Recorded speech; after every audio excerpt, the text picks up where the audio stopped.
تعالیٰ مجھے اپنے راستے میں شہادت عطا فرما اور نبی کے شہر میں مجھے قبر عطا فرما۔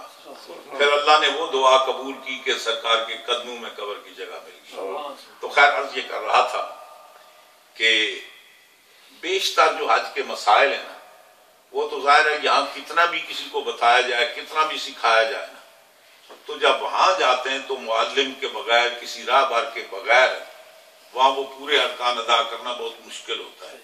بلکہ میں نے جو تجربہ کیا، سمجھا انہوں نے یہ کہ پہلی بار بندہ حج کرنے کے لیے جائے تو حج کرنا سیکھتا ہے، اس کو یہ جانتا ہے کہ بھائی مجھے کیا کیا ارکان کیے جاتے ہیں۔ دوسری بار جب جاتا ہے تو پھر وہ حج کرتا ہے۔ یعنی پہلی دفعہ زیادہ تر یہ ہوتا ہے کہ اس کو حج کرنے کا طریقہ آ جاتا ہے، سیکھتا ہے، تو یہ تو وہی پتہ چلتا ہے۔ تو حج کرنے کے لیے ہم جاتے ہیں، پہلی بات یہ ہے کہ شریعت مطہرہ نے ہمیں کسی ایسے کام کا مکلف نہیں کیا کہ جس کی ہم استطاعت نہیں رکھتے۔ نماز کے لیے پیسے خرچ نہیں کرنے پڑتے۔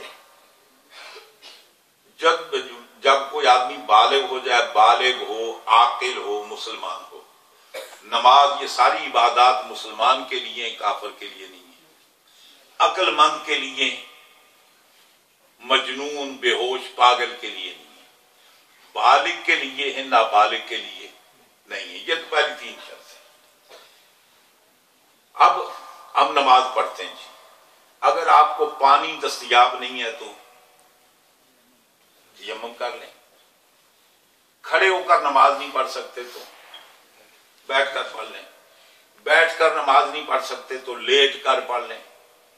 اگر آپ رکوع سجود نہیں کر سکتے تو نماز اشاروں سے پڑھ لیں۔ شریعت مطہرہ نے ہم پر روزے فرض کیے ہیں، فرمایا کہ اگر تم بیمار ہو تو ہم تمہیں مجبور نہیں کرتے، روزہ چھوڑ سکتے ہو، جب صحت مند ہو جاؤ تو اس کے بعد قضا کر لو۔ اگر تم مسافر ہو تو روزہ چھوڑ سکتے، بعد میں جب تم مقیم ہو جاؤ تو اس کو قضا کر لو۔ پھر اللہ تعالیٰ نے زکوٰۃ فرض کی، یہ نہیں فرمایا کہ ہر آدمی کو جو اس کی آمدنی ہے، ارننگ پر، آمدنی پر زکوٰۃ نہیں ہے، زکوٰۃ بچت پر ہے۔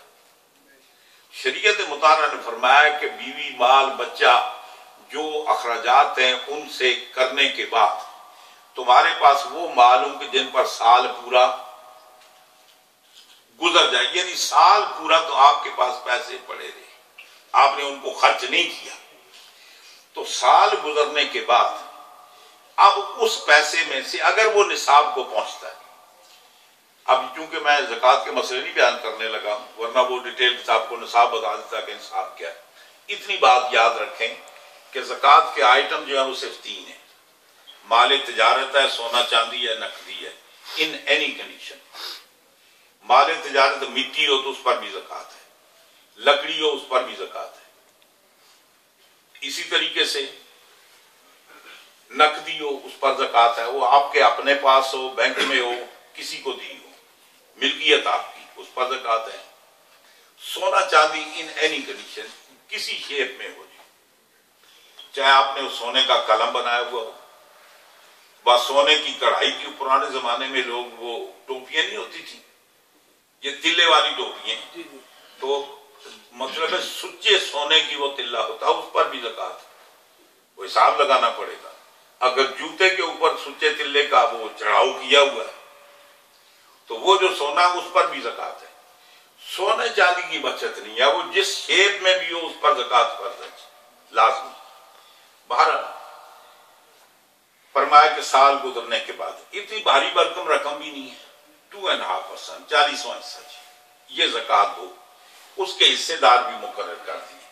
یعنی شریعت مطہرہ نے یہ نہیں کہا کہ آدمی کے پاس جیب میں پیسے نہیں ہیں تو شریعت تمہیں زکوٰۃ دینی پڑے گی، نہیں، تمہارے پاس پیسے ہیں، امیڈیٹلی پاس ہونے بھی ضروری نہیں، سال گزر جائے تو سال کے بعد اس پیسے پر تم نے زکوٰۃ ادا کرنی ہے۔ حج کے لیے شریعت مطہرہ نے کہا کہ آپ کے پاس پیسے ہوں، آپ قرضے سے وہ پیسہ فالتو ہو، قرضے سے مراد مکان کی مورگیج، بینک کا لون، ہائر پرچیز کی چیزیں مراد نہیں ہیں جی، اس لیے کہ یہ سارے قرضے امیڈیٹلی واجب الادا نہیں ہیں جی، مکان کی مورگیج لی 25 سال کے لیے، تو پھر تو ہر سال منا کرتے رہنا۔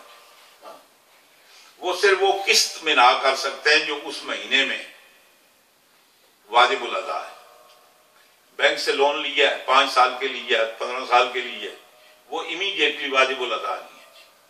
وہ جو قسط آپ پر واجب ہے وہ منا کر سکتے ہیں۔ ہائر پرچیز پر کوئی چیز لی ہے اور وہ جتنے مثلا آپ نے بینک سے لون لیا 10,000 20,000 30,000 لیا ہے، وہ قرضے میں منا نہیں کر سکتے۔ وہ صرف اس مہینے کی جو قسط نہیں ہے انسٹالمنٹ وہ منا کر سکتے ہیں۔ اگر کسی آدمی کا قرضہ دیا ہوا ہو، مطلب یہ ہے کہ کسی آدمی سے قرض دیا ہوا ہے یا کسی آدمی کے پاس قرض دیا ہوا ہے، تو وہ آپ یہ کر سکتے ہیں کہ وہ منا کر سکتے ہیں اس سے۔ وہ قرض کسی سے، یعنی آپ نے قرض لیا ہوا ہے تو وہ اس سے منا کر سکتے ہیں کہ اگر وہ اس کو ادا کریں تو وہ امیڈیٹلی واجب الادا ہوتا ہے۔ یہ اور بات ہے ہم دیر سے کریں، وہ واجب الادا ہوتا ہے۔ جب ان ضروریات سے پیسے آپ کے پاس اتنے بچ کے، سال گزرنا شرط نہیں، اتنے پیسے آپ کے پاس موجود ہیں، آپ کے آنے جانے کا خرچہ بھی ہے، جب تک آپ واپس آتے اس وقت تک آپ کی فیملی کا خرچہ بھی ہے، پھر راستہ بھی پرامن ہے، کہیں ایسے نہیں جنگ لگی ہوئی ہے یہ راستے میں لٹیرے لوٹ لیتے ہیں، راستہ بھی پرامن ہو، آدمی بھی سلیم الاضاء ہو، نابینا نہ ہو، لولا لنگڑا نہ ہو، تاکہ وہاں طواف کر سکے، سعی کر سکے۔ تو یہ سارے عذر ہیں۔ آدمی بھی صحیح سالم ہو، رستے کی کوئی پرابلم نہ ہو، اگر عورت ہے تو محرم بھی اویلیبل ہو۔ یہ جو محرم سے مراد یہ ہے کہ وہ محرم مراد ہے جو دائمی طور پر جن کے ساتھ نکاح نہیں ہو سکتا۔ آپ بہنوئی کے ساتھ نہیں جا سکتے جی، سالی بہنوئی کے ساتھ نہیں جا سکتی، اس لیے بہن کا انتقال ہو جائے تو اس کا اس سالی سے نکاح ہو سکتا ہے جی۔ خالہ جو ہے مطلب جتنے یہ اس طرح کے رشتے ہیں، مراد وہ ہے دائمی حرام۔ ماں کے ساتھ کسی صورت میں نکاح نہیں ہو سکتا، بیٹی کے ساتھ کسی صورت میں نکاح نہیں ہو سکتا، بہن کے ساتھ کسی صورت نہیں ہو سکتا، خالہ کے ساتھ، پھوپھی کے ساتھ۔ جو دائمی حرام ہے محرم وہی ہیں جی۔ یہ بہنوئی کے ساتھ یا فلاں فلاں کے ساتھ آپ نہیں جا سکتے۔ تو عورت کو اگر محرم اویلیبل ہو تو پھر اس پر فرض ہے، اگر محرم نہیں ہے تو فرض نہیں، بھلے مالدار ہو۔ تو بتانا یہ ہے کہ شریعت مطالعہ نے چپے چپے پر ہماری سہولتوں کا خیال رکھا ہے۔ اگر یہ ساری ریکوائرمنٹ پوری ہوتی ہیں تو پھر آپ پر حج فرض ہے، اور وہ بھی سال میں، عمر میں ایک بار۔ عمر میں ایک بار، ہم بار بار نہیں تکلیف دیتے جی، زندگی میں ایک بار حج کر لیا، فریضہ ادا ہو گیا جی۔ اب جب ہم حج کرتے ہیں تو ایک دو باتیں اور بھی آپ کو بتا دوں۔ ہمارے اکثر و بیشتر کہتے ہیں حج کے اندر فرض کتنے جی؟ عام لوگ کیا بتاتے ہیں حج میں کتنے فرض ہیں، کیا بتاتے ہیں؟ آپ کو کسی کو پتا ہے؟ عام طور پر بتاتے ہیں 2 فرض ہیں جی، رکن ہیں، وقوف عرفات، طواف زیارت۔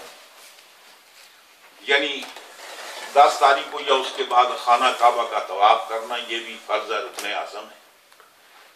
اور 9ویں تاریخ کو ٹرانزٹ زوال سے لے کر غروب آفتاب تک عرفات کے اندر ٹھہرنا، کچھ کرنا نہیں، یہ ٹھہرنا فرض ہے۔ تو عام طور پہ کہتے ہیں کہ حج کے 2 فرض ہیں، یہ بات نہیں ہے، حج میں 8 فرض ہیں۔